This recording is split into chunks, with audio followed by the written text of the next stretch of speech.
that it says these are divine people that comes from the ocean or from the waters, right? It's hard for him to do that after he just told you the origin, as he just told you the origin story of I and Key, you know, you know, that's imagery and symbolism right there. That's anthropomorphism, right? So are you telling me that these beings, right, who are not human, right, that represent forces of nature can have babies? That seemed pretty anthropomorphic to me, right? But anyway, I'm going to go on my second round. And what we're going to do is we're going to dive into the text, right? And we're going to show you how the text describes anthropomorphism, right? In the text, the Anunnaki as anthropomorphic in Sumerian texts. A close reading of the Sumerian and Mesopotamian literary tradition provides clear evidence that the Anunnaki were depicted anthropomorphically as God being imbued with distinct human traits, forms, and agencies. Leading scholars and evidence Samuel Kramer, 1987 to 1990, one of the foremost Sumerianologists, is widely respected for his decades of research on Sumerian myth and literature. Kramer's translation revealed that the Anunnaki were described as descendants of An, the sky god, which the power to decree fates of mankind and take part in social justice activities. Clear anthropomorphic functions right there, right? So An is the sky, right? The sky god, right? That's anthropomorphic, right? When you have the power to decree mankind, that's anthropomorphic right there, right? So that whole story right there is just showing anthropomorphism, right? All right. Anyway, Kramer explains the major deities, including the seven gods, decreeing fate, action, human emotions, discuss deities that judge and hallmark of anthropomorphism. Visually, major deities in the Sumerian pantheon was regarded as the patron of a specific city and was expected to protect that city interests. The deity was believed to permanently reside within the city's temples. This embedding into human society was interaction as a classic example of anthropomorphism. So what we see here, right, with leading scholarly evidence and what he's talking about here, right, is what you see in their culture is they had a relationship with their deity. Every city, every state had a certain relationship with a certain deity, right? So one thing we see is these Anunnaki were not worshipped as a whole group. They was worshipped as individuals, right? But every city has a state that's associated with it. And so they had a bonding relationship with it. It wasn't like, oh, these people came down and da da da da. No, it Two was minutes. okay. How many minutes? I'm sorry, time check. 2 minutes. Okay, 2 minutes. So I'm gonna move on from that point, right? So another well-known scientist is William Kramer, is also known for his critical examinations of the Sumerian text and mythology. He and other comparative mythologists highlight that depictions of the Anunnaki as gods within a formal relationships, emotions, and even in art, horn crowns that symbolize rank. Right, he was showing the symbolized area of the horn crowns. Right, what does that symbolize? Did that mean that they was really wearing horn crowns back then? No, the horn crown symbolizes social structure, right? And the symbolic dress, Clasher and Kramer both observed that the Anunnaki, especially myths like Enki and the world order and the inner descent into the netherworlds, were portrayed as counselors and judges, further affirming their anthropomorphic status, right? I'm going to go back because I'm gonna go to my fourth round here, right? Fourth round: symbolism and anthropomorphic elements. The Anunnaki, as depicted as ancient Mesopotamian texts and status, are rich in symbolism. They are not more mere physical beings, but profound symbolic figures embodying natural, celestial, and cosmic forces, illuminated through anthropomorphic traits, human forms, and qualities ascribed to divine concepts. Understanding this symbolic nature clarifies the purpose and meaning behind their mythic representation, defining symbolism and ancient texts and statues. Symbolism involves using figures, images, or stories to represent ideas and concepts beyond their literal sense. In case of the Anunnaki, they symbolize cosmic principles and forces essential to the Time. ancient Mesopotamian. Time. Thank you. That is your time. So we are going into the rebuttal round. We will have 3 minutes each. This time, Humble will start the rebuttal round. Let me know when you're ready, and I'll just start talking, and I'll start the clock. Quick question. Real quick, Humble. If I like to interject at any time, would you be open for that back and forth discussion within that 3 minutes? Huh? What you say? Would you be okay for if never mind, just go ahead, do your 3 minutes. It's cool. Okay. Okay. Um, when you said, are you ready, sis? Go ahead. All right. So even in the first two rounds, right? He's agreeing with me, right? He's pointing out the symbolisms and he's pointing out the personifications. He's pointing out these things. This is what I'm saying. These are personifications, right? So me and Elk can now be on the same page as on Sumerian mythology as me and Asar is on chematology, right? When we say we understand that we're talking about the sky, right? When we see a picture of we're in a standard. That's a personification. That's a symbolic representation. That's not an actual being.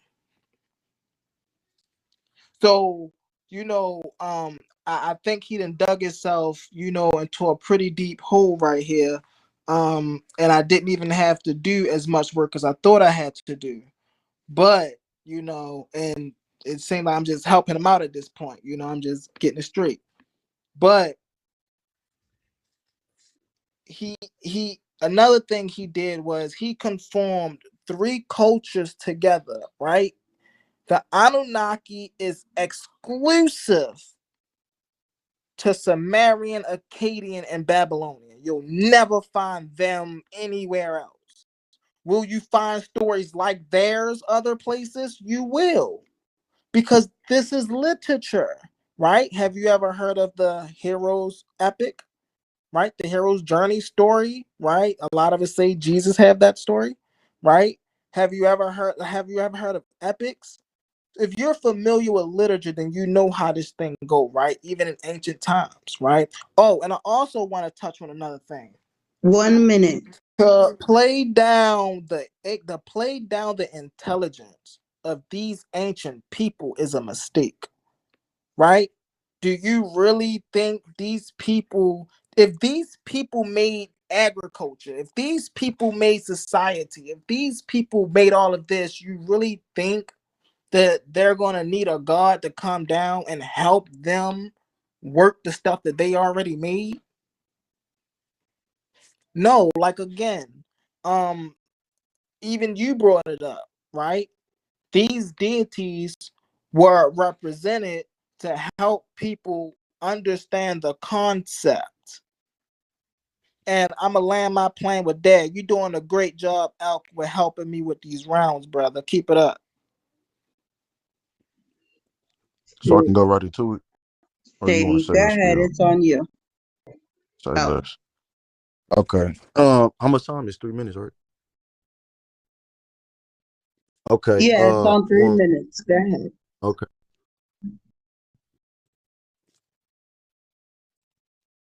Yeah, this is crazy. And the Enuma Elish, it specifically speaks about in the Enuma Elish, it specifically speaks about Inky literally telling and creating beings to go do these things in the physical realm. Let's take it back to a Nana, because he's talking about Jesus Christ. He brought out Jesus Christ in these allegories and these other literary terms.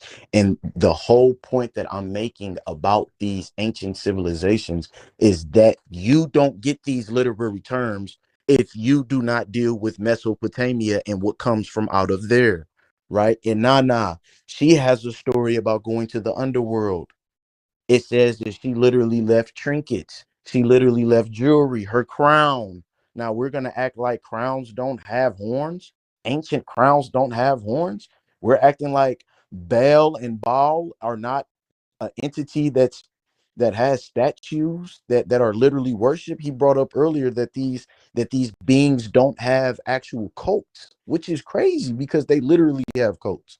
They literally have cults. They had worship temples. They had all of these things, right? So when you're dealing with Enana, she went to the underworld, just like how Jesus went to the underworld.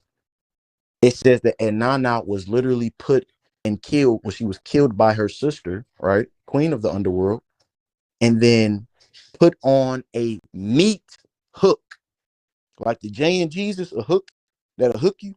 She's literally put on a meat hook. And her sister is literally saying that I'm going to leave you there to let your flesh rot. What is the point in telling another being that doesn't have flesh, if these are intelligent beings, to tell I'm going to leave you there to rot? Only flesh can rot, right? Only things with actual skin and these type of molecules can actually rot. This is the type One of thing. minute. How is how is things like that just a story? You know what I'm saying? Why go to that deep? So when you're dealing with the Enuma Elish, when you're dealing with these beings, this is the water that this being is coming out of. He's talking about why would they need a God to do, because again, you already have a science, but I can show you a better science. Just like with man and woman in a relationship. Usually when men do something, women feel like that they could have done a better job than doing it. It's the same thing with these beings. Let me show you how to really do these things. You don't have any uncivilized tribe building ziggurats. You don't have uncivilized tribes coming up with new literature and forms of literary devices. You have these beings, though, that are around the world. In Iraq, you have these beings that's in Syria. You have these beings that are literally around the world. How do these depictions come together? Because these beings have literally reached out. And yes, you do find the Anunnaki. The name, you're Time. speaking about the ooh, you luckies. Wow, my we need more time, you luckies. It's never, to be honest. We are going into the closing round, the closings. And we're going to start with Elk. Elk, whenever you're ready, I'll start the timer. What's the time on it? 7 minutes.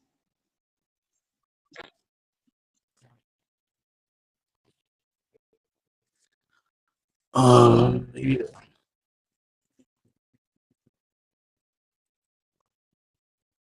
So even when you're dealing with these personifications, right, and you're dealing with these beings, you have beings that are literally personified. You have beings that are literally depicted in a certain way that other beings are never depicted, right? You have Abzu, you have Tiamat. Why haven't there been any depictions in the Sumerian? If they are just elements of earth, wind, fire, and air, or earth, air, fire, and water, then why don't these have depictions? Anshar and Kishar, why don't these have depictions? Anu and Ki, Anunnaki. You have the beings that come from Anu, and they literally come to Mother Earth. They come down. That's what the whole Anunnaki name comes from. That's why they have the Anunnaki, because from the sky, right? You can argue that deep underwater or deep underwater and deep space is very synonymous to each other. You need the same type of different technology to go deep space and deep underwater, right? So let's not play the semantics. Let's not do that. But you get here where it said that that these beings actually walked around, excuse me, that these beings actually walked around and politic at a certain point in time. But you don't have these beings that ever have that. You don't have these depictions. Just like you don't have a depiction of Muhammad. You know what I'm saying? You don't have these depictions. What was the difference? They went all out for these beings, give them their own height, their own weight, their own look, their own facial features, all of these different things, their own type of style of art, just their own style of clothing, all of these hierarchical systems, right? My my whole point is you don't get these systems. You don't get the literary devices that he is trying to denote these same experiences that mankind has experienced because of these beings until these beings introduce these concepts. That's the whole point that I'm making. He's making a point that these are what they are. Of course, that's not the argument. The argument is that these beings bring this information to mankind in order to even personify the beings that brought the information. That's the real debate. And he hasn't showed that he hasn't showed that these beings didn't come up on their own. I mean, that mankind he hasn't showed that mankind has came up with these literary devices on their own. He's going against mankind's own work. That's just like your cousin telling you what you went through as a kid just because of what they heard or what they're going through right now. It doesn't work like that. You can't deny these writings and these stories because we are still using these same stories today. We're talking about energy. How do you get a being that's coming from outer space, from underwater? Because again, their origins start with this planet. Is it fair to say that these beings seeded life, put this put this planet in a microwave after destroying the primordial force that governed it? Speaking about Tiamat and Apsu, is it fair to say that these beings put this planet in an oven and cooked it and then came back to this planet? That's fair. Did the planet change chemically over time? Did they not become more physical? If you compose of the same chemicals that compose this planet and they are going through the same biological or the same chemical change, wouldn't you? So when it comes to these beings, he has to literally show that these beings did not bring the information to be personified. All he's saying is, well, they're personified. Well, of course. I'm pretty sure if you use Chat GPT, you're going to be personified in a way. Come on, man. What are we talking about? What are we dealing with? I'm using, and I brought out these because I'm showing how all of these connections are not just something of ignorant people that are just caught up in their emotions and feelings. Now we're going to this person. We can talk about this French anthropologist. He went to chill with the Dogon. You're telling me that these people, that the Dogon didn't experience the nomos? You're telling me that this how it goes? No, that's not how it goes. You cannot deny and use these new scholars, these Caucasian, or it doesn't even matter where they come from, these new scholars that don't have any spiritual ties to this information, that's literally just denying it because they don't have physical proof in front of them in their own data books that these things are just literary devices. It's easy as pie to say that. That's too easy. But I mean, some people are literally black and white when it comes to information, when it comes to spirit. Some people don't even dream in color. So I wouldn't understand, or I don't. I Two I understand. minutes. I understand why certain people have the type of understanding of information when they hear it. It's easier to just say something doesn't exist and oh, that's just a system. Nah, it's not really like that. So yeah, when we're dealing with these things, when we're dealing with the Enuma Elish or the Achra Hasis, even even with Inky being synonymous to Osiris. Like when it comes to the being a 9 times out of 10, this aquatic being, when you get these aquatic beings, they're either green or blue, right? The characteristics that Osiris has when it comes to the rebirth, when it comes to everything that is tied to the Anunnaki, you can find those same beings in different stories in different ways. And these same beings are contacting different civilizations around the world. The serpent reptilian being. Serpents can live in water. I don't understand why that's something that's You know what I'm saying? They say it's snakes in space. So it's like, I don't understand why we can't have the analogy of above, so below when it comes to these beings that can come from deep water or outer space. It's just it's a lot of disingenuous things going on with the information because it doesn't align with their own spiritual journey. And that's just what I'm seeing. And I'm calling it for what it is. So yeah, these beings, these reptilian beings, are the progenitors of the information that we are fortunate to use right now, and so on. I'll land there.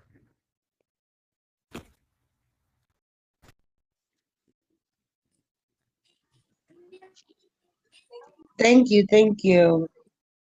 That was the closing statement for Elk. Very well said. XL, you gotta stop with the emojis and stuff because we're recording also, and you're blocking the information. Um, Humble, it's on you. We're I'm going for here. 7 minutes in your closing statement. All right. Let me know when you're ready. So I'm ready.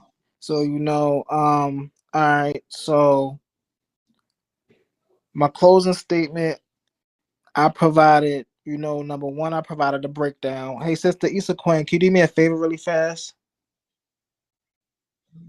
What's up? Can you say that word for me? No. Say it. Oh, goodness. Anthropomorphic. I told you she was gonna be able to say that word. I told you she was gonna be able to say that word. Anyway, but we here, the closing statement. But no, again, this was most definitely a easy. It was easier than I expected. The brother man didn't bring out no resources. He didn't bring out, no scholarly resource. He didn't even want to go with Zechariah Sitchin. But yet it was weird that he used some of Zechariah Sitchin's ideologies on the subject matter. Oh, they were reptilian beings, you know. But if these were reptilian beings, can you show me in the Sumerian tablets that strictly, because listen, it's over 500,000 Sumerian tablets, right? But only 50 of the 500,000 Sumerian tablets only speak of the Anunnaki. And none of them speak about them being literal beings on this planet. Because if they did, what did I say earlier? They had why would you, these people were intelligent enough to build civilization. You don't think they will be intelligent enough to know how, and they have writing. You don't think they will be intelligent enough to know how to write a story and then write dates and historical events and separate the two? So you think they just gonna write the stories and the dates and put them in the same pile because they don't know how to. I know how to write. I know how to tell time. I know the celestial bodies, but yeah, I don't know how to write stories and separate them from the actual documents that we write about history. That don't even sound right. So that's number one. Number two, brother man was agreeing with me all debate. He was showing the anthropomorphism. He was showing the symbolism. What does anthropomorphism mean? A non-human character or concept embodied and showed as a human with human traits. You show how they was coming up and flying around and they had chins and bodies, and you showing the anthropomorphism.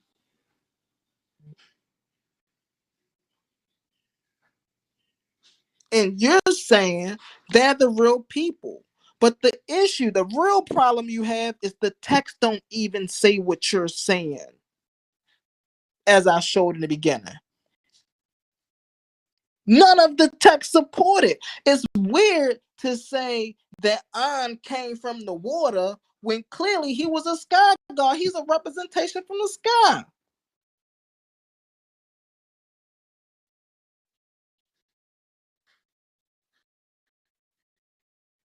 So if we see this in a text, then it's just like what a person do, with Christianity. They see something in the text and they try to reword it and put it in their own format, right? You can't do that. Nothing you're talking about, nothing you talked about in this whole debate is actually in the text. The only thing that's actually in the text that's in this whole debate was what you were reading.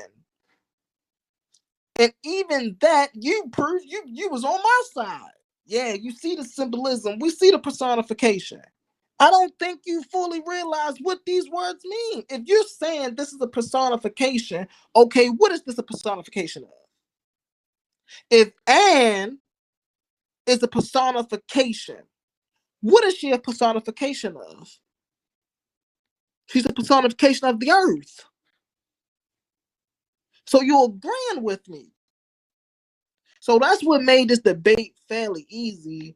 Was he don't have no scientific structure to his own origin story, to what he was trying to put 2 there. minutes. And he don't have a plan B.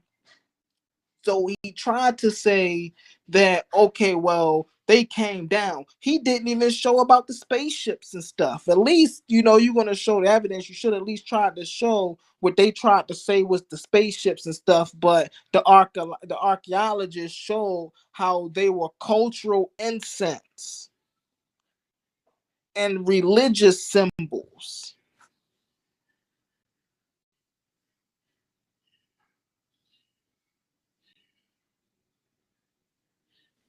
It is weird how he say they're a reptilian race and they made this place. Mind you, this is what he's saying now. They made this place, but yet their origin is Earth. You made the sun, but the origin is Earth? When did Earth get here before the sun? You please let me know what type of calculation, scientific, mathematic, how that works.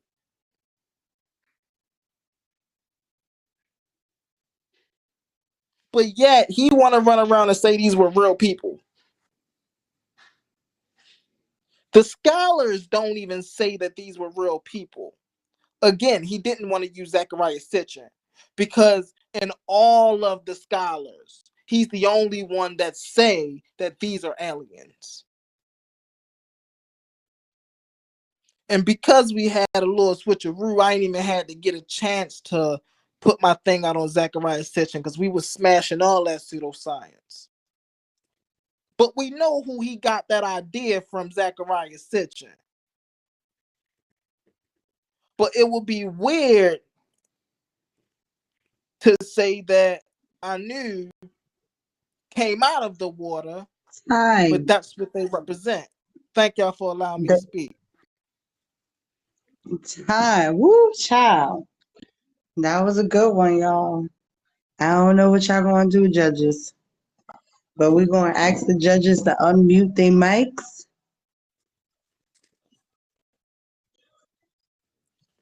Welcome to the panel, everybody that is here. But please be clear, we are in the middle of the debate. Just hold on. We're gonna have an open discussion about everything y'all heard. Please be patient with a sister. So, Purple Diva, Cosmic, which one of y'all want to go first? Man, this is a tough one. This is a tough one.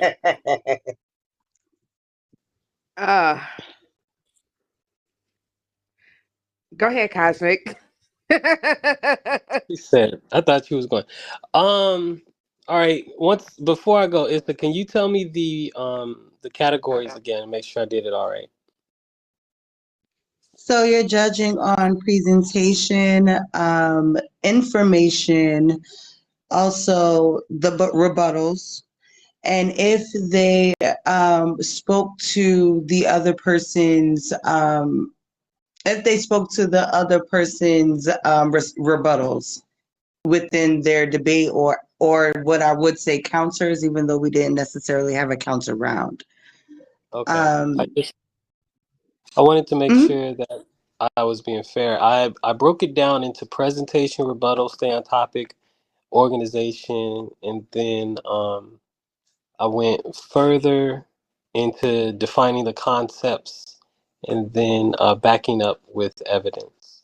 Um, so I guess just to summarize, make sure everything is correct. Humble Mystic, his point was deities are anthropomorphic and projections are human rulers and cultural ideas. They're not real.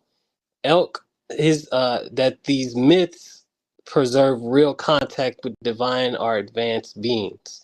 So, well, for humble mystic, on his presentation, I gave a 7 out of 10 or 7. He could have done better with the opening statement and the presentation. Elk's opening statement to me was really strong in his presentation, in that it was like a PowerPoint presentation that was really, I really appreciated that.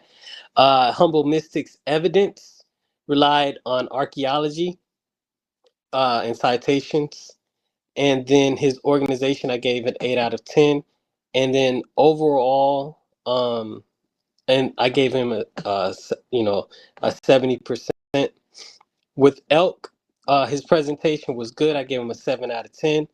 Um, his evidence, however, I gave him a 5 out of 10 because he relied on myths as history, and then the God of the Gaps argument. And his organization, I gave a 6 out of 10. Good. I really loved the cultural references that he used, but I felt the arguments kind of jumped around in reference to staying on the Anunnaki. And then overall, I gave him a 6 out of 10. So Humble Mystic wins based on evidence and structure to me. Okay, so Humble wins with the overall of a 7, and Elk has a 6. Gotcha. Correct. Going to purple.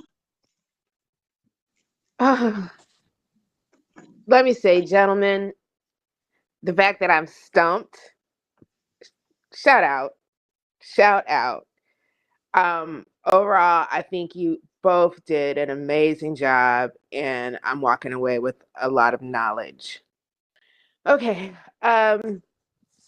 presentation. I gave both of you an 8. For staying on topic, I gave you both an 8. Uh, evidence, I gave Humble a 8 and Elk a 7.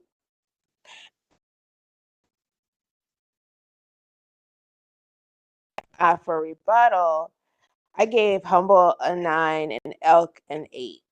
I felt like that was really the tipping point for me, the rebuttals. I felt like Humble did point out some gaps and flaws in Elk's presentation. But this was really tight, fellas. Really tight for me. So kudos. So overall, I'm giving it to Humble, but only by I think 2 points. Yeah, it was really informational. So Yeah, with for that me, being said, we're giving the victory to Humble. Am I hearing this correctly? Yes. yes, but Well, barely, barely. congratulations. I mean, you guys both were absolutely amazing. I mean, really, it for me, it just was the rebuttal because it did kind of feel like you were help the way Humble was phrasing his rebuttal. I do feel like you were kind of making his points for him. And I kind of felt like when you would use analogies like, you know, just because somebody's a celebrity, how do we know? I think your analogies were a little kind of hard to fit into your topic. But again, it was really, really close. And I thank you I both for such an informative debate. I do have to say Right. I did take away some points from Humble because Elk never said anything about Nibiru, although we kind of know where it comes from, but Elk didn't actually reference Nibiru or Zacharias Stitchin in his presentation. So I did make a distinction between that. Although I may assume where he got his information from, but I don't. He didn't make an exact statement. That's where he got it from.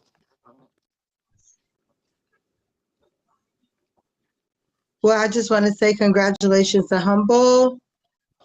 Also, at the Nah, same time, congratulations to Elk because like I definitely learned a lot when it comes to both of your presentations. Like I think I really did really good. That's why I thought the judging would be a little tight and like I thought it was. So congratulations to the both of y'all. Y'all both brought a lot of great information out.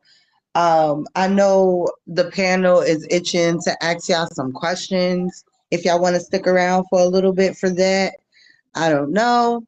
But yeah, we could get to the open discussion. Can we start with the raising of the hands? Because I don't know how many people are ready to say something, but I'm sure it's more than one. With I that just being want to thank said, Elk. I just want to thank Elk, for giving me the opportunity to debate, stepping in that ring. Not many people do. We was talking about that earlier throughout the day. Not many people, are willing to step in that ring. Definitely with someone like myself or a Saw, certain people just stay out of the ring with. And so I most definitely, want to thank you for, taking up that challenge out. oh yeah, no doubt. You know what I'm saying? It was real easy. Real easy, easy work. Congratulations though on that dub for sure. Oh yeah, most definitely appreciate it. Yeah, I think we need more time. I know that I I 5 think minutes. y'all did So too. listen, I I was agree. Cause so that's when I got the information that we was coming over here. Look, I prepared myself for 5 minutes, 5 rounds. When I got the information we was coming over here, I was like, hold up. I'm like, all right, look, we gonna make it do what it do. We gonna make it. Hey, look, we gonna make it do what it do. yeah. I had a whole different slideshow for the 5 minute 5 round shit. I had really just put all of this shit together to probably like the past Yeah, 2 3 days. So yeah. yeah, needed more time. I ain't So know And that Cosmic, niggas get that ate up was a I like fair vote. assessment. I got you, I Hakeem. Give me a second. Cosmic, that's a fair assessment. I did jump the gun there. Um, and I most definitely said that. Because I jumped the gun because it was more. I should have waited. I mean, I don't know because we didn't even have enough time. So Elke is right. We didn't even have enough time. So I should have What's up, waited. Becky? Maybe he'd have got What's there, good? What's good? but I did jump the gun. I no. know. And the Yeah. thing, When go I ahead, go heard ahead. that, I was like, I don't. I looked through my notes and I was like, I don't remember him saying anything about Nibiru's, but I knew where you were coming from as well, but I couldn't count that really. And then I let Yeah. that one. I heard it the first time, but then you said it again in another part of the debate. He's So smart. you were Listen, really kind of I'm not focused gonna on that. lie. So Elk is smart. Elk avoided the Zachariah section. You listen. I'm Because I like, don't hold I up. don't fuck with the narrative from Zachariah Stitching. Like that narrative is completely like, it's left winged as fuck. It's not, nah. Zachariah, nah. Well, brothers, let me cut in real quick because Hakeem has been very patient. He wanted to say or ask something. So I'm gonna give him the floor. Really quick, TBA, you just missed a great debate between Humble, Mystic, and Elk. So we're about to get into some Anunnaki talk. You're in the right Y'all place didn't tell at the me. I right didn't time. see a flyer or anything, yo. And Humble Mystic, I Uh, just saw you like 30 minutes I ago, told you G. come over. I Wait, hold told you on, come y'all. Hold over. on, You y'all. see me? Hold on. I'm gonna Uh, let y'all go through y'all back and forth. But like I said, Hakeem has been waiting to say something for a while. Go ahead, Hakeem. All right, thank you. Yeah, I wanted to ask Elk um like basically dealing with like the Mesopotamian cosm you know cosmology narrative or whatever.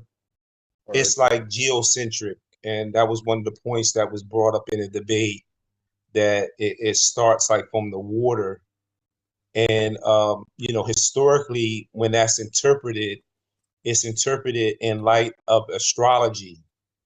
I just wanted to ask, how much influence do you think your interpretation was under, like sci-fi, like being able to look at it in a way that was more um, influenced by modern ideals, opposed to looking at it, more traditional, before you're dealing with ideals of crafts that fly, which Right. is a Right. recent thing. So, so there's actually a narrative, and it said that Nibiru or Planet X, or you could say Marduk, crashed into planet Earth and then birthed this, because the moon is, it said that it wasn't always there, and you got this celestial body clashed into another celestial body and then forming a new, right? And when you're dealing with these these stories, I can detach from it, just like how I can say, okay, that's, I understand what he was saying, but to say that that's all that it was, I wasn't for that. I couldn't just let that shit go. So but to answer the question, yeah, I definitely can detach from the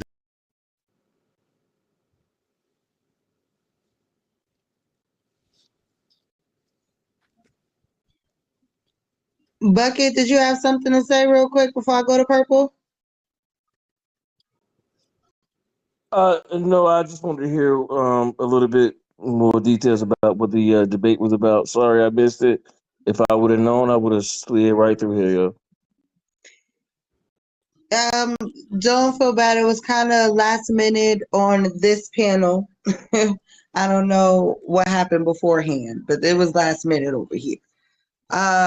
Purple, we're going to you. I just wanted to say I am voting for a part 2. And I just want to stress to Elk, it was really, really, really, really close for me. Um, I really feel that you guys need more time, and I'm looking forward to learning more from both sides. That's it.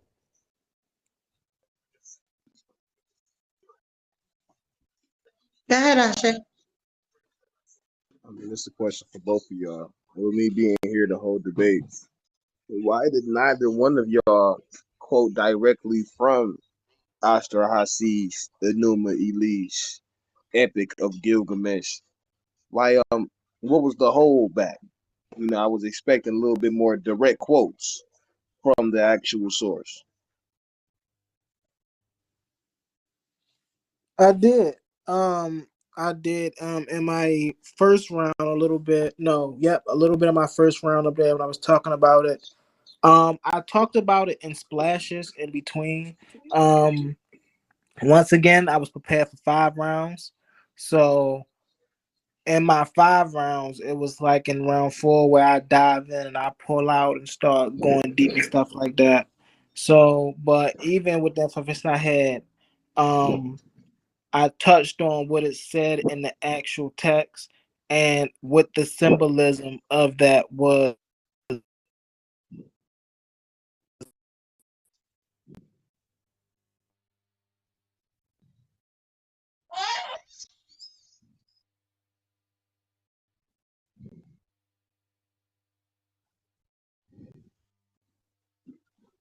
I was really hoping Elk would have had time to answer that Welcome to the question. panel. Beautiful. You say you wanted to ask both Elk and Humble, right? Oh, Yeah, something yeah, just happened. I'm gonna hold his spot. maybe Elk got a call.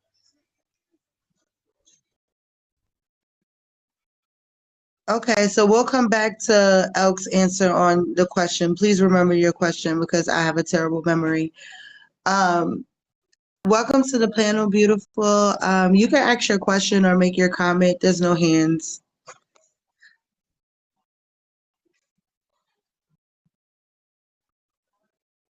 Oh, no problem. Go ahead, think away. Um, Hey, yo, what was the? And mhm. I didn't get the. Maybe I missed it. What was the subject matter again? So Elk was arguing if the Anunnaki was actual beings, entities that walk the planet, and Mm-hmm. Humble was opposing that. Elk back? I'll get in the queue so I can make sure nobody What's else the said name? it. What's the word, sister? Oh my God. He was what? Yeah, that's what I You was see about to how ask. I He was tried what? to jump over it, right? What's the word? Anthropomorphic. There you go. Oh, There you Anthropomorphic. go. anthropomorphic. And she What? learned a new word today. So you just talking about the statues, humble?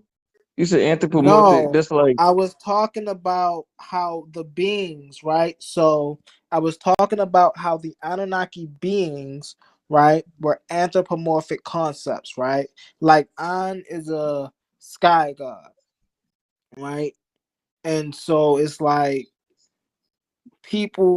there was no being that came down named An that interacted with the people, right? When Mm-hmm. An was being talked about, the people that talked about him, right, talked about him understanding that he was a concept of the sky. He was a personification of the sky. You see what I'm saying? Things of that nature. Right. And so that's why I came from it with a literary sense, because like I've been saying all the way up until the debate, people don't like, it's funny that people read the Bible, people read the Enumerated, people read all of these books, but they have no concept of literature. Mm-hmm. And so when you put these books in a proper context of literature that they belong in, then these stories, these parables, you see what I'm saying? These myths start to make sense. But when you start to say that these are real and these then it start to break down, because then you start like, motherfucker, I've been on this earth for 52 years and you telling me 5,000 years ago this was happening, but it don't happen today. It's something wrong with that story. So it's like, you know, but it just shows that, not a lot of people that read these books understand the language that's being used when they read these stories. That's good enough for you, Krabs, or you got another question? Oh, wait, No, Bucket got to wait on his second question unless he needs gotcha. you to elaborate on his first one. No, I'm good. You good? Okay, good. Because Elk is back, he didn't get to answer Ashe's question, which, like I said, I forgot, and I apologize. So, Ashe, can you repeat the question for Elk, and then Elk can respond? He in the blind still. And then, Beautiful, I saw your question. I'm gonna ask it after. He's still in the blind.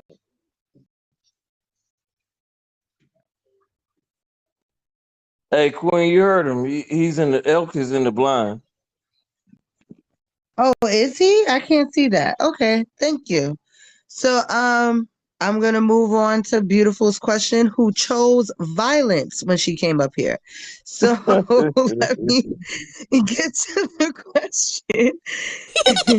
Is the Anunnaki God Allah in Islam culture? That was her question. So is the Anunnaki God Allah like a representation of Allah in Islam culture? Um, Humble, was you raising your hand to answer yes, that ma'am. question? Yes, ma'am. All right, go No, ahead. ma'am. Those are two different cultures. The Anunnaki is Sumerian culture, right? Sumerian is a place, or Sumer, whether I say it correctly. Sumer is a place in Mesopotamia, right? So the Anunnaki is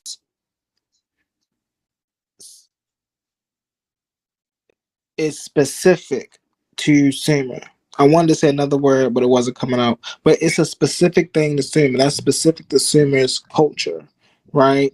And it did spread throughout Babylon and Ugarit and things of that nature, right? Um, Now, when it comes to Allah, in Islamic culture, that's Canaanite history, right? And that deity is the same deity as the deity that's in the Bible, right? Now, those stories, one story come from the other story, right? So the biblical story, the biblical and the Quranic story comes from this Sumerian story, right? So when you research them both, you'll say that, oh, well, they do have some connections, but that's because the people that we're talking about are Semitic people, right? So these were people that were in communication with each other all the time. They did trade with each other all the time. The issue is that some people believe that all of these Semitic people were one people, which just isn't true. These Semitic people were different people from different places. Bro, you ain't gonna get in the shower. And that's some funny shit. So Bro, you I just feel um like that was a yes or no like yeah, question, but so there was but no. So the answer I'm is no. listening. They do have ties, but it's no. I got another question, if you don't Yes, mind, or ma'am. if anybody else. all right. Did the Anunnaki have a role in the genetic creation or like manipulation of humanity? Um, in some tablets, that's the story. In some tablets, it's more creative than that. In some tablets, you know, I think it's Enlil create humanity from clay, from seeds. I think in another story, Tiamat, even Elk brought it up. Tiamat and then they created the earth. So there's different creation stories, and the reason there's different creation stories is because these beings wasn't worshipped together; they were worshipped separately. So when we talking about an Anunnaki creation story, this is why me personally I always ask which one, because each deity has his own creation myth, and depending on where the myth was during that time, it depends on how it will come out. Because every myth, the myth for Marduk don't sound the same everywhere. Sometimes Marduk is a planet. Sometimes Marduk, you know, represents war somewhere. You know what I'm saying? So he's not represented the same everywhere. I land my plane with that. I know, beautiful. I'm going on and on. My bad. No, it's just an elaborated answer. Um, so for the comment in the comments, right? So if there are more than one story, that means there is a falsehood. You can say that, right? You can absolutely say that. But you, at the same time, you also have to say that each of these cultures are explaining the world through their own eyes.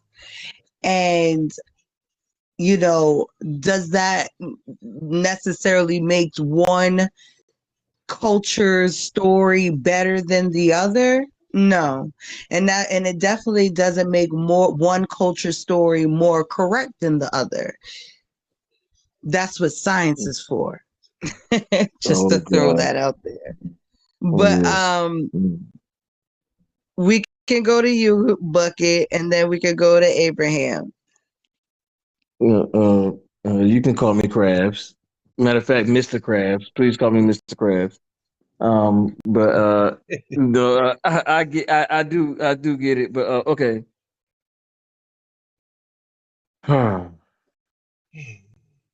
With this, when you guys had this debate, were you guys trying to prove historically that the Anunnaki were physical people, or you know what I'm saying? What was going on?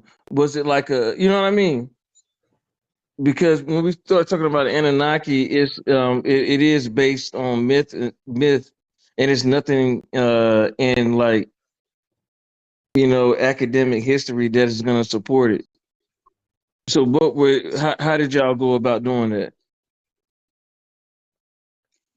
Well, the person that was arguing for the Anunnaki being actual entities, he's not on the panel anymore. If he comes back, you can ask him that question. I don't know a beautiful one to answer that question, child. She choosing violence tonight. But I'm gonna go to.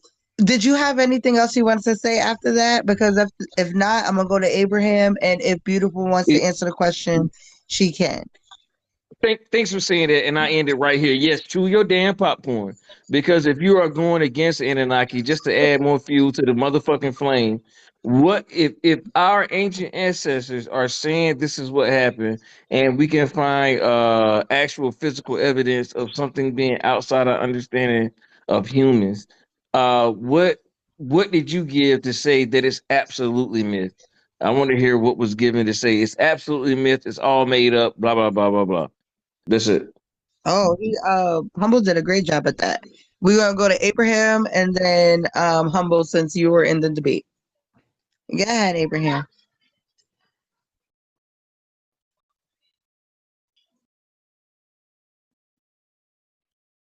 You on mute or you stepped away? Is it my turn? Yeah, it's on you. All right. Okay. So listen. So when you are talking about Anunnaki, yeah, and comparing that, I heard the question: is the Anunnaki the same like Allah or anything like that? I would say no. And I heard another brother say that regarding the stories and the information about the Anunnaki, there's different tablets and there is different stories. So then I said in the comments, well, if there is different stories, then there must be some falsehood. There must be some kept somewhere. You know, that just makes sense. And the sister responded, and I appreciate that these cultures that have different stories and things like that, and we have science to confirm it. Okay, so then I will challenge everybody in this panel right now to pull out the Bible, the Old Testament, the New Testament, all those tablets from Mesopotamia, and the Quran. Yes, and the Quran.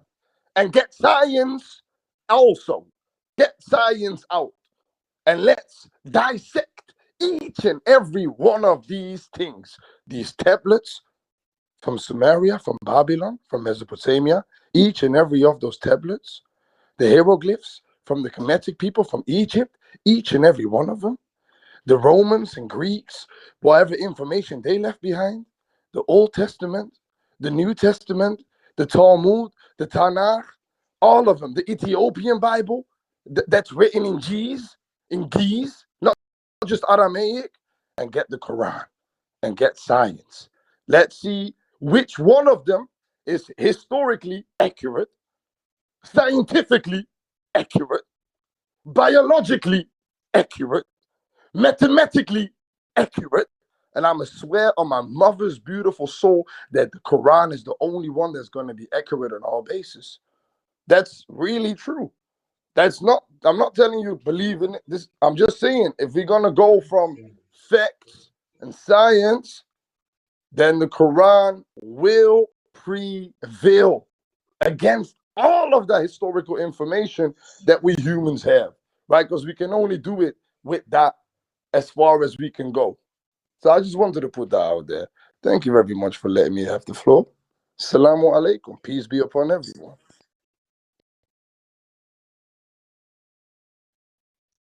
Go ahead, Humble. Remember, you're responding to Krabs and his question about what irrefutable evidence that you bring to the table to refute the fact that the Anunnaki didn't walk onto this earth. Okay. So you can answer that and then go into whatever else you want to say. Right. Being that it's a couple of us, can we try to keep it in the 3-minute marker so everybody can get their chance to speak? Go ahead, brother. Okay, so I brought the evidence. First thing first, I broke down anthropomorphism. I broke down personification. I broke down the myth. I broke down what these things were: epics, symbolics, right? And then I showed how during this time, right, these writings were looked at as myth. So in this culture that we're talking about, right, in Sumer, right, they had a way of telling factual information. You know, they had a way of keeping records. And then they had iconography work, mythos, as it later became called, right? Epics. And they put that in one pile. So now, why is the Anunnaki anthropomorphic? Because their story is in that pile. Their story is not in the historic record pile. And so, if the people that wrote the story knew that this was a myth, now the people that studying the story is saying it's a myth, who are we to come along and say this is true? These are actual beings. That sounds real disrespectful. I'm gonna just land my plane on that.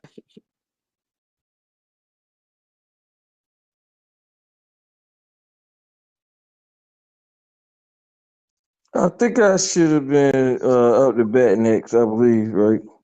Yeah, you are next. I was just about to say Oh, so. okay. Well, you need to speed up, Queen. It's a damn shame that I'm on your panel. No, I'm joking with you. Oh Joking, my joking. goodness, this is a part of your 3 minutes. Yeah, I had to do my little Karen shit for a second. But no, like on some real shit though, humble. It's like, okay, and this is me. I argue with Queen about this same thing too. I think it's disrespectful to say that what they're saying is myth, because when the people wrote these stories, none of them said that these were myths. It's certain stories that they do say are myths, but when it comes to the Anunnaki, they did not say that these were myths. And you can also see evidence of, beings that were larger than us. You know what I'm saying? And of course, we talked about megalithic monuments and different things like that. You know what I mean?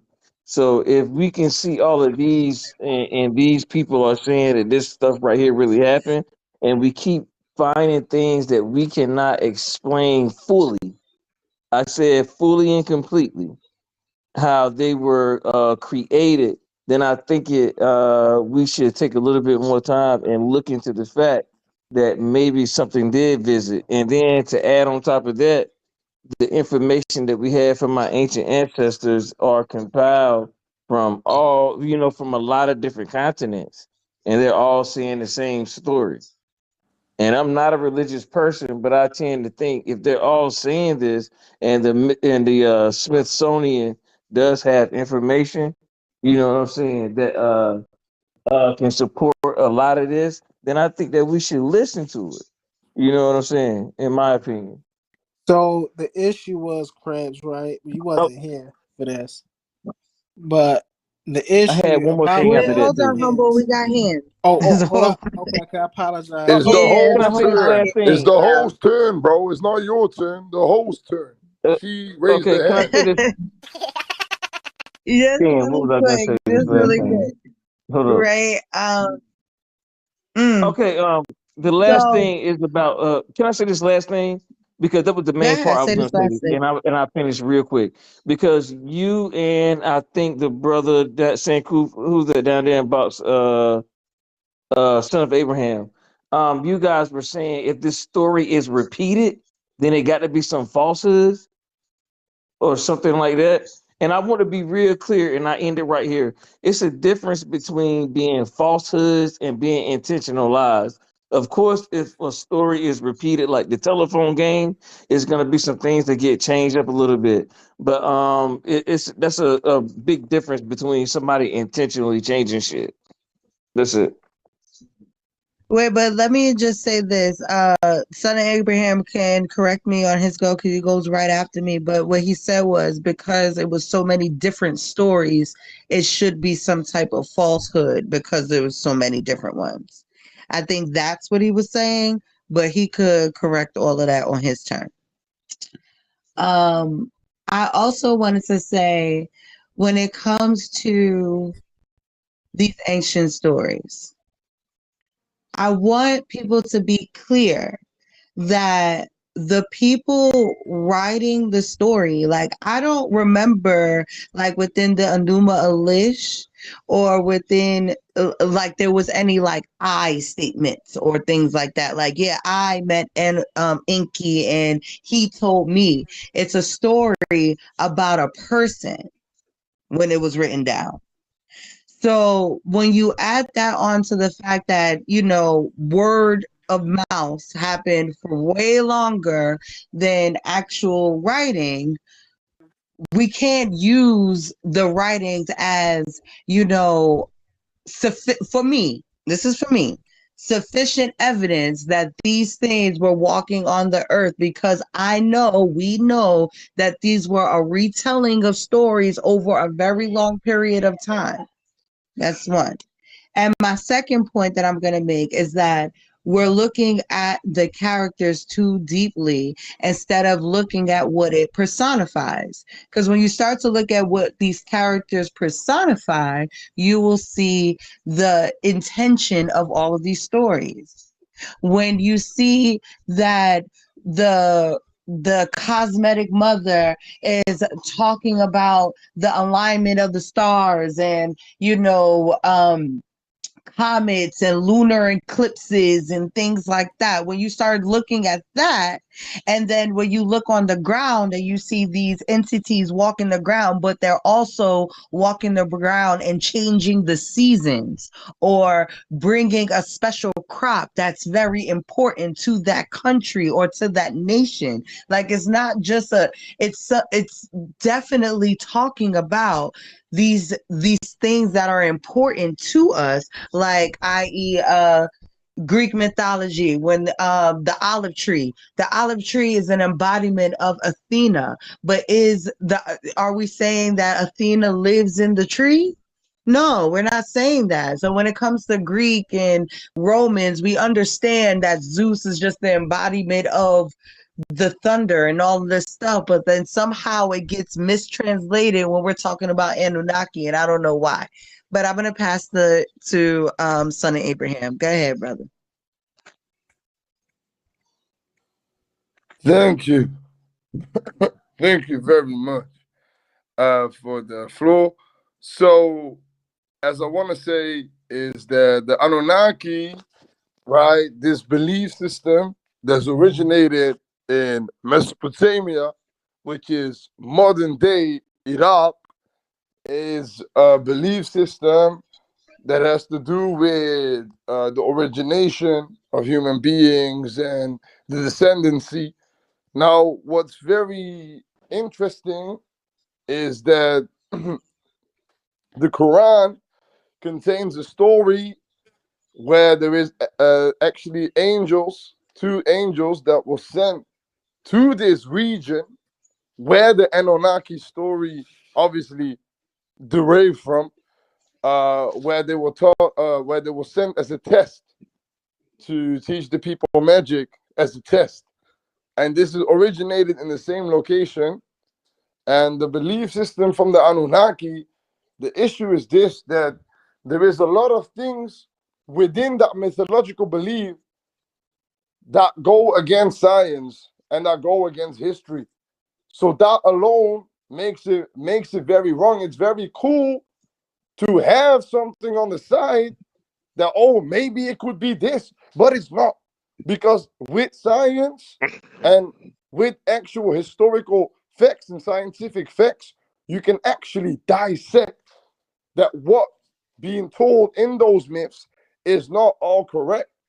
So what I am trying to say to the people is, in bigger regards, is that when it comes to the Quran, you can pull out science, biology, history, and start pinpointing things to an accuracy where you won't really find mistakes based on that, not based on faith. I'm not talking about that yet because maybe some of you don't believe. That's your own choice, but facts are facts. That's one thing you can't deny. That water freezes at 0 degrees Celsius, things like that. Yeah, no matter if you're Muslim, Christian, Jew, whatever, that's just a fact. I don't know. And on top of that, when it comes to Anunnaki and the Mesopotamian and Babylon, Sumer, even from this region alone came a very big prophet and messenger whose name is Ibrahim alayhi salam, which is Abraham, peace be upon him, which some refer to as the father of all religions because the Jews, the Christians, and the Muslims all believe in him. And guess what? He had no Torah, he had no gospel, and he had no Quran. Yes. And he was from this region that we're talking about. So I really want to put out to the people that when we are talking about a topic like this, like Anunnaki, for the people, you should pull out some scientific evidence that is linked to those tablets. I know there is tablets. I know they have a written language. What does it mean? Is the scientific facts within those myths that can strengthen the truth behind whatever they're trying to push. Because Islam has it. The Quran has it. The Bible lacks it. When you open the Bible, you will find scientific inaccuracies, things that are stupidly impossible, historical inaccuracy, things that we know from multiple sources that didn't happen or that is not accurate or true. I'm just trying to be factual and real, not just trying to preach. Perfect. Purple, beautiful, Hakeem. I saw and then Cosmic and then Bucket. Go ahead, Purple. So, you kind of touched on what I was going to say with regards to what Crab said. You know, he said, you know, about if we call these things myths, that's disrespectful to those people. But I mean, we all agree that Greek stories and Roman stories, we now deem them to be myths. You know, they were stories used to explain the inexplicable to them. So, I don't see why this can't fall in that same category. That's it. Short and sweet. Thanks, Purple. Go ahead, beautiful Jerga. How everybody doing today? I 100% know that the Anunnaki are real. I don't know those people that's saying they are not, but my big question to everybody is, if they aren't real, right, and there's no physical representation of these beings, then why are we worshiping black divinity? Why does the black Nana exist? Why does the black god Osiris exist? Because these beings that we call Anunnaki, which is just a title, a title for the gods. It's like a position of office. One person gets elected to be the president, right? But with the Anunnaki, it's like everybody is their own god, really, and you rule for a certain amount of time, then another god comes in. But where everybody's talking about like Babylonia and Sumeria, that was all just ancient Black Arabia, or ancient Arabia. So for people to be like, because we haven't seen them in the past, and to call their stories myths, is kind of like it's disrespectful, really. And to be honest, everything about the Anunnaki comes from Africa, so that's disrespecting Mother Africa. These white people, Zechariah Sitchin and all that stuff, yeah, they might have, you feel me, had some archaeological findings or might have rediscovered them, but we already knew who these beings was, these divine beings. We already had that knowledge because they came and revealed themselves to us under many different names in Africa. Some might call them the Chitaru, right, or the Chitari, which is another word for a serpent or a reptilian entity. The Anunnaki, which was another ancient name, right? But they're really shapeshifters. But my thing too is when we talking about the Greek gods and all that stuff, the 12 and all that. First of all, white people is not going to give you the true story. They're going to give you their story, right? Which is why you should never leave your story in the hands of the oppressor to write your story, because they're going to lie and they're going to twist everything. So it's like when we talk about the Greeks, what we're really talking about is ancient African stories being twisted and told by the lies of, rewritten and told by the lies of Europeans. So I'm like, how we gonna credit the white man first and then put our people down, where we know the Kemetic truths, the Kemetic tradition holds basically the birth of Islam, Judaism, Christianity, everything, because everything come out of Egypt for real, for real. If we're gonna be honest, Jesus come out of Egypt, Mary come out of Egypt, all that's ancient African doctrine, whether we like it or not. So it's like we disrespecting Mother Africa. You feel me? I can't get with that. I ain't really seeing much of the scholars here that's talking about the Anunnaki really providing scholarly doctrine and information. Because if we want to get with the books, I got the books right here in front of me. But I'm gonna drop the mic real quick. I'm gonna let somebody else chime in. No, thank you for joining the conversation. For everybody who's confused, box two, she her husband was, into the Anunnaki, so she just gave the phone to him. That's what happened. For anybody who's confused and the people in the back. After Beautiful, I believe it was Hakeem, and then Cosmic, and then Bucket. Yeah. I think what happens is that we conflate the ideal of people being advanced and them having the ideal of mythologies not being associated with them. So what we find is different early civilizations like Mesopotamia and Greece and Egypt, that they made great contributions to the foundations of science, but at the same time there were things that they were trying to explain and give accountability for, and they did it through narratives, and that basically that gave birth to philosophy where people wanted more of a rational explanation over a narrative. And then, of course, philosophy gave way to science by having empirical evidence for what it is that you're trying to reason, that you have to be able to demonstrate something that is testable. So I think that a lot of times in looking at this, there are certain biases that take place in terms of culture. A lot of us are sensitive that if this, is connected to our culture in one form or another, we feel we have to defend it. And we got to kind of be, unbiased and kind of let the chips fall where they may based on the evidence. I just wanted to say, I feel like, Wait, hold on, brother. We got a list of hands. I got you on the list. I saw your hand. We're going to Cosmic. We're going to Bucket. Go ahead, Cosmic. All right. I can't. I have a little bit of information in regards to Sumerian mythology. Are the Sumerian origin stories, Sumerian cosmology? I know about Inanna. I know about Enki and Lil, the Atrahasis. The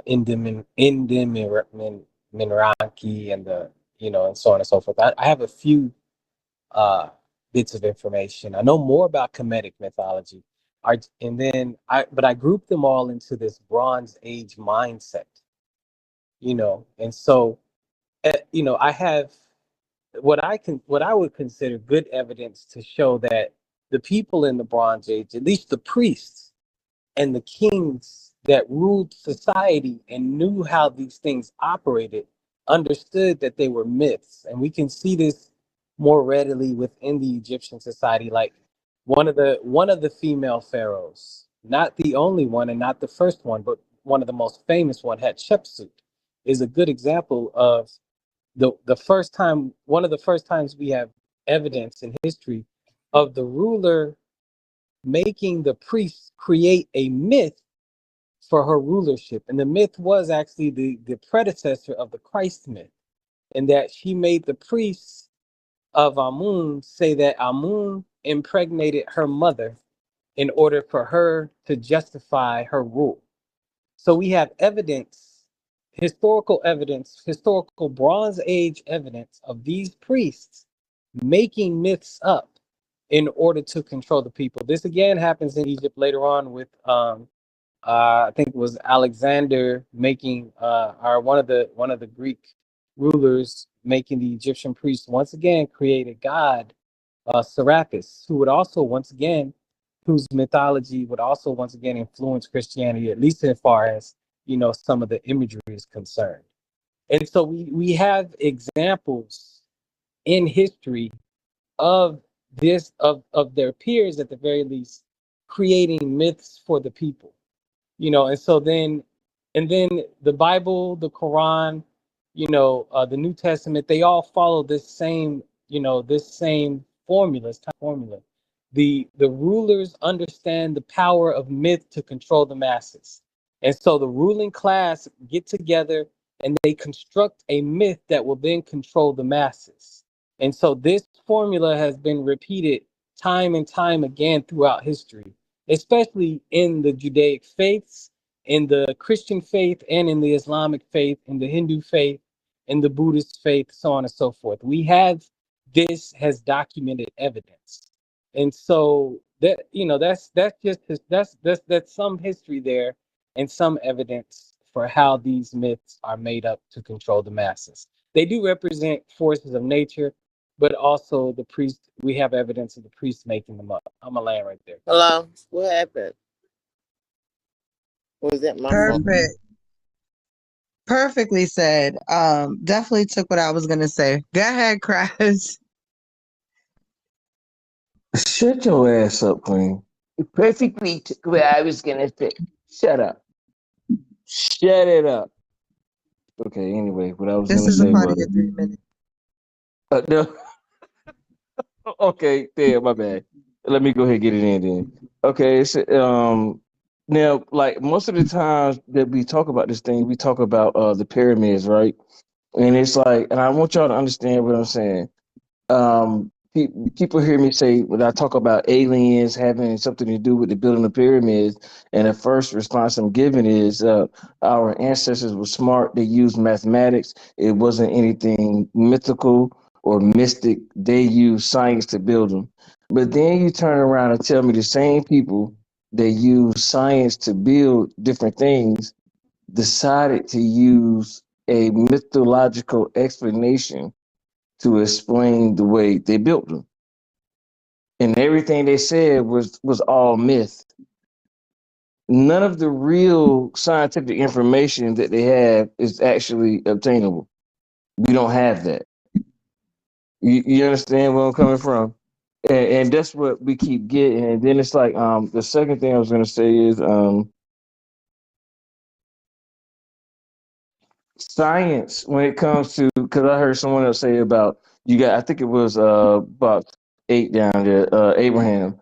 You got to use science. Science is the reason that I'm here, and I've told everybody this several times before. Outside of any type of near death experience and all the other shit that I had, it's because I worked in architecture. You know what I'm saying? Construction, and I'm looking at this shit, and it's not making sense. So when I look at the tales that they told us, that's the only way we can call them because that's the only way people accept them. When I look at this shit, I'm like, okay, it's something happened here. It's evidence laying around us all the time. You know what I'm saying? And then now we get into the spot where half of the things that we thought were myth, science actually explains it. And it's even to the fact that quantum physics that we don't completely understand yet is actually like the fucking roadmap to understanding our past.